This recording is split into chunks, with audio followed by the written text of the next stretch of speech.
So how do we awaken?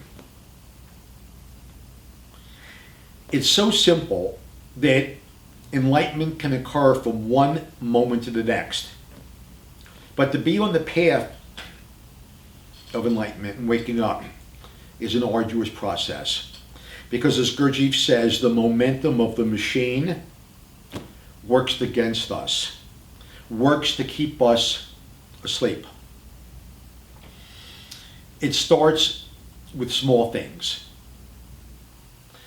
Recognize when you're talking just unconsciously, on and on and on. As Gurdjieff said, different people have different chief features. Traitz is, and that, by the way, when I speak of myself in the third person, I'm using a Gurdjieff concept, which I'll explain momentarily. So one of my chief features may be talkativeness. So I then need to make effort and be conscious of when I am talking mechanically, because I've been pulled into sleep. Remember, Gurdjieff speaks about there's the machine and then one needs to wake up. The master has to come home. So Gurdjieff talks about, remember double attention? Self-remembering is double attention. What is that? Separating and distinguishing, like in Ouspensky's book, Gurdjieff used him as an exemplar. You must separate I from Ouspensky. Ouspensky is that acquired, famous, book writing, recognized, smart, powerful, fan following, false personality, acquired self. And then there is the I, the true self. So I have to separate myself into I and Traitz. So who is Traitz? Traitz is that guy who walks around full of beliefs about who he is based on a zillion variables, his educational background, his heritage, his genetics, his looks, being overweight or underweight, the talented, clever things he can do with his conscious mind, the little mental tricks he's learned to impress people, his reactiveness, his response to someone that's aggressive or someone that's nice to him, the pretty girl that flirts with him, the guy that befriends him, the accolades, when feelings are being hurt, when he's dissed or dishonored. Just a bundle of reactions, an emotional bundle, a huge,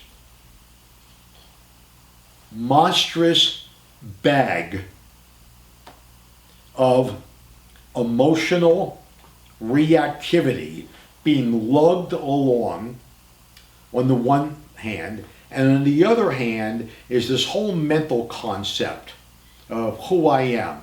Traitz, yeah, philosopher and articulate and a lawyer and a friend and a this and a parent and an American and of a particular color and religious heritage and so forth. There is no room for an awake individual there. Traitz, that false personality, that acquired self, will, just like a machine, respond to outside stimuli. One moment he's happy because he was complimented or flirted with. Another moment he's down because somebody treated him with ridicule. And all the examples I gave before. So little by little, you realize I am not the emotion. I am not my pain baggage. I have emotion, but that's not who I am. I am not my mind. I'm not the thinker. I am not Traitz. Traitz is a description of my acquired self. It is not my true essence.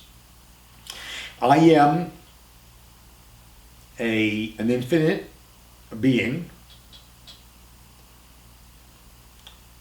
of non-physical consciousness which utilizes a body, utilizes emotions, and utilizes reason and the thinker to get through this thing called life, but not allowing oneself to be fooled that that's who you actually are. And keeping one eye open, in other words. And thereby recognizing, there I go again, I can feel it, I'm getting emotionally upset inside because of something that somebody did that doesn't truly know me. How silly of me. I'm not going to block it, let me feel it. Oh, it's interesting. So when that happens, this is the emotion I feel. Oh, you know what? And I'm observing, not with words. I'm labeling it for the video. You don't use the words here. Interesting. When I get really upset, my left eye twitches, or my right eye, or I start tapping the fingers of my right hand. Interesting. Oh, that's interesting. When that happens, my mind immediately goes to this thought and that, and my reaction, and how I'm going to justify, and how I'm going to beat down what I just heard, and what I'm going to do next. That's interesting. So I've noticed that when certain stimuli occurs, it causes the internal dialogue to accelerate and accelerate.